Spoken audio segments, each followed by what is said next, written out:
سید عالم صلی اللہ علیہ وسلم کے ادب اور آپ کے شہر کے ادب کی بات کرنے لگا ہوں، اس لیے کہ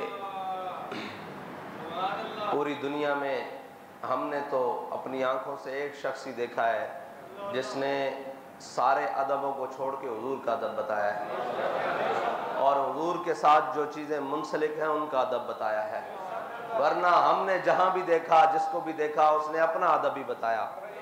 اس نے کہا مینو منو، میری منو۔ بابا جی نے فرمایا نہ انہاں نو منو نہ انہاں دی منو، بس حضور نو منو، اور اسی کے ماننے میں بھلائی ہے۔ اور گزشتہ رات حضور سید عالم صلی اللہ علیہ وسلم کے شہر پاک میں، وہ شہر کہ جس کے بارے میں خواجہ فخر الدین سیالوی فرماتے ہیں کہ باب جبریل کے پہلو میں ذرا دھیرے سے فخر کہتے ہوئے جبریل کو یوں پایا گیا کہ اپنی پلکوں سے در یار پہ دستک دینا اونچی آواز ہوئی، عمر بھر کا سرمایا گیا۔ وہ شہر، اور جس کے بارے میں میرے آقا و مولا صلی اللہ علیہ وسلم نے فرمایا، حضرت جابر بن عبداللہ سے روایت ہے، میرے آقا نے فرمایا مدینہ، شہر مدینہ جو ہے یہ لوہار کی بھٹی کی طرح ہے، یہ میل کچیل کو دور کر دیتی ہے اور جو پاک آئے اس کو مزید ستھرا اور نکھار دیتی ہے، لیکن جن کے دلوں پر مہریں لگی چکی ہونا وہ کہتے ہیں بامے جڑے کوڑے تمبے مول مٹھے نہ ہوندے بامے توڑ مکے لے جائیے، ہاں جی، کوڑے کھو کدی مٹھے نہ ہوندے بامے سہمنا گڑ پائیے۔ بابا جی حضرت مولانا روم کے حوالے سے ایک بات کرتے تھے کہ حضرت مولانا روم نے فرمایا ہے کہ جو بدبخت ہے نا اس کو نبی کی مجلس بھی فائدہ نہیں دیتی۔ یہ جو ہے نا یہ بدبختی ان کے دلوں پر لکھ چکی ہے، اس کے بدبختی ہونے کی وجہ سے اس کے پیچھے ایک بدبخت ہے جس نے اپنے اقتدار کی خاطر تو پورے پاکستان میں شور ڈالا، اور اپنے اقتدار کی خاطر کہا کہ کانوں میں یہ بھی کہنا ہے کہ ہم نے آزادی لینی ہے۔ یہ تو بات کی بات ہے نا کہ آزادی کس سے لینی ہے، لیکن ساری باتیں بتائیں لیکن حضور کا ادب نہیں بتایا، اس لیے وہ بے ادب بن کر وہاں پھر رہے ہیں حضور کے دربار میں، جہاں پر ادب گاہے زیر آسماں از عرش نازک تر۔ اور حضرت اسید بن حضیر جب حضور سید عالم صلی اللہ علیہ وسلم کی بارگاہ میں آئے نا تو آگے عیینہ بن حصن بیٹھا ہوا تھا۔ جب عیینہ بن حصن کو دیکھا تو وہ حضور کی طرف ایسے ٹانگیں پھیلا کے بیٹھا ہوا تھا بڑی بے باکی کے ساتھ، تو آپ نے فرمایا مجھے اگر حضور کی مجلس کا حیا نہ ہوتا نا تو میں تیرا پیٹ پھاڑ دیتا، اور یقین مانے اگر حضور کے شہر کا حیا نہ ہونا تو ان کو 100 جوتے لگائے جائے وہاں پر کہ تم حضور کی بارگاہ میں یہ باتیں کرتے ہو۔ لیکن ایک بات ہے کہ جنہوں نے باتیں کی وہ بھی بدبخت، پتہ ہے نا امام حسین کا بدلہ لینے والا مختار سقفی تھا، جب بدلہ مکمل ہو گیا نا تو اس نے بھی لعنت اپنے گلے لے لی۔ یہ کام بدبختی کرنے والے کون منسلک ہوئے؟ وہ بھی ایک بدبخت کے پیروکار منسلک ہوئے جن سے یہ کام لیا گیا۔ لیکن حضور سید عالم صلی اللہ علیہ وسلم کے دین کے لیے، حضور سید عالم صلی اللہ علیہ وسلم کی عزت و ناموس کے لیے جو بابا جی ہمیں سبق دے کر گئے نا، ہم نے اس سبق کو یاد رکھنا ہے، اور حضور کے شہر کا اور حضور کی ساتھ نسبت رکھنے والی ہر چیز کا ادب کرنا ہے۔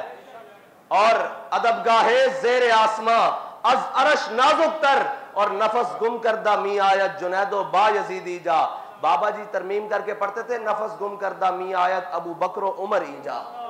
یہ اتنی نازک بارگاہ ہے جہاں پہ اولیاء صحابہ سارے سانس روک کر بیٹھتے ہیں، تم وہاں پر اپنے بک بکارے لگاؤ، تمہارے لیے اللہ تعالیٰ کا بہت دردناک عذاب ہے۔ اگر تم حضور سید عالم صلی اللہ علیہ وسلم کے اس شہر کے بے حرمتی کرو اور اس شہر کے اندر اپنے ایک جھوٹے لیڈر کی خاطر، اس کی کیا حیثیت ہے بھائی؟ وہاں تو بڑے بڑے سرور اور تاج والے ایسے سر جھکا کر کھڑے ہیں، تم اس کے لیے باتیں کرتے پھرو۔ اور یہ بھی جو جاتے ہیں یہ اپنی شناخت کے ساتھ نہ جایا کریں، وہاں کوئی شناخت نہیں ہے، وہاں سب حضور کے غلام بن کر جایا کریں۔ جہاں جب یہ وہاں پروٹوکول لیں گے اور یہ ہوں گے تو پھر اللہ تو بڑا غیرت والا ہے نا، وہ سارے پروٹوکول والوں کو بے عزت کر دے گا۔ وہاں پر ہے ہی نہیں، وہاں پر تو بالکل ایسے سانس روک کر اور وہ دور جہاں جگہ ملے وہاں خاموشی سے کھڑے ہونا ہے، کیونکہ یہ بڑی نازک بارگاہ ہے۔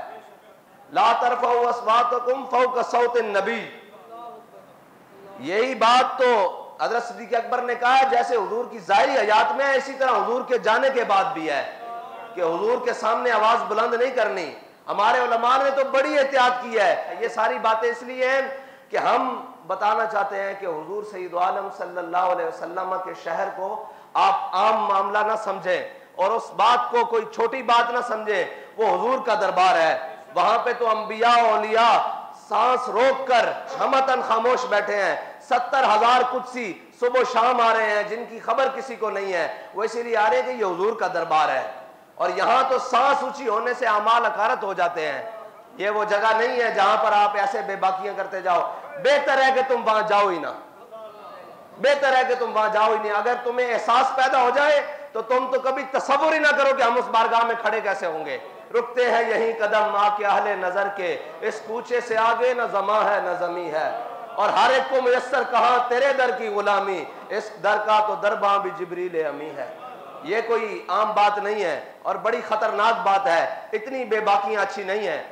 اتنی بے باکیاں اچھی نہیں ہیں. یہ نہ ہو کہ اللہ کا قہر اور اللہ کا جناب جلال وہ جوش میں آ جائے اور تم سب کو بھسم کر کے رکھ دے.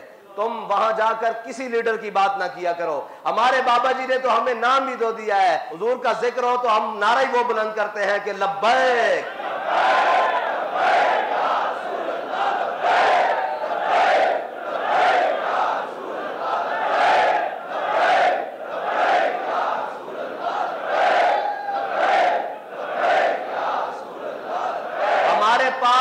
نعرہ اور اعلامیہ اور بیانیہ ہی وہ ہے جس میں ذاتی تشخص ہے ہی نہیں, جس میں ذاتی شخصیت ہے ہی نہیں.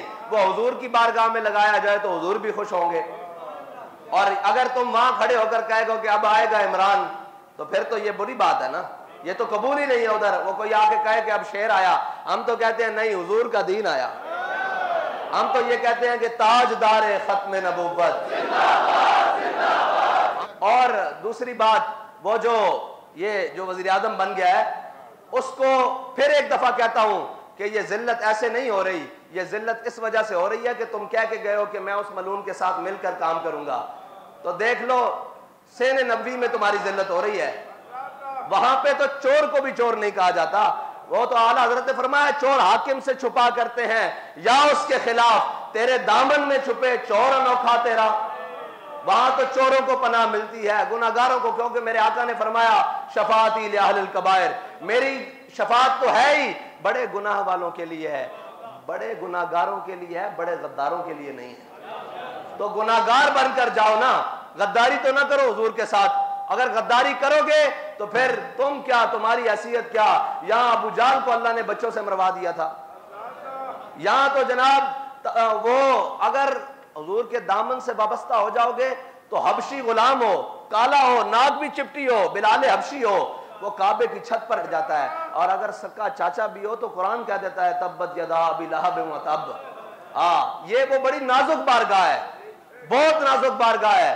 اس کے اندر کوئی ایسی بات نہیں چلتی. اللہ تعالیٰ مجھے اور آپ کو حضور کا ادب نصیب فرمائے, اور اگر کوئی وہاں چلا جائے تو اس کو باادب حاضری نصیب فرمائے. بس اسی ڈر سے کہ ادب گاہیز زیر آسماں از عرش نازک تر اور نفس گم کردہ می آیت جنید با یزیدی جا. علامہ اقبال نے تو پھر بات ہی ختم کر دی, کہتا ہے خاک طیبہ از دو عالم خوش ترست. کہتے تم حضور کے دربار کی بات کر رہے ہو, ہمیں تو جو طیبہ کی خاک ہے وہ پورے دو عالم سے بہتر ہے, ہر چیز سے بہتر ہے. خاک طیبہ از دو عالم خوش ترست, اے خون کے شہرے کے آ جا دل برست.